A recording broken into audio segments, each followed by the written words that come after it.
তাকওয়া ছিল সাহাবায়ে কেরামদের ভিতরে, কি পরিমাণ তাকওয়া ছিল।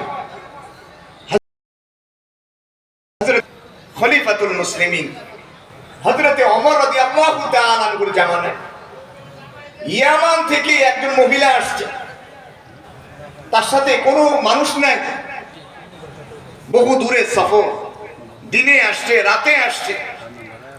হযরতে আমিরুল মুমিনিন খলিফাতুল মুসলিমিন মহিলার কাছে প্রশ্ন করলেন, মহিলা তুমি যে এত দূরের মেহমান, দিনে আসছো রাতে আসছো, লম্বা সফর, তোমার সাথে কেউ নেই, তোমার কি ভয় লাগে না?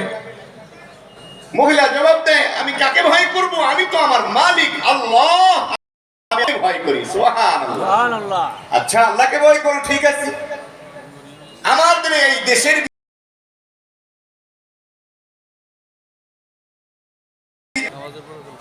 মহিলা ডাক দেয়, ও আমিরুল মুমিনিন খলিফাতুল মুসলিমিন, আমি এমন একটা শহরে পবিত্র নগরীতে প্রবেশ করেছি, আল্লাহর কসম করে বলি এদেশের যুবক তরুণ এত ভালো, এত পরহেজগার, আল্লাহর কসম আমার দিকে কোন যুবক নজরে তো তাকা দূরের কথা, আমার দিকে একবারের চেয়ে দুইবার আমার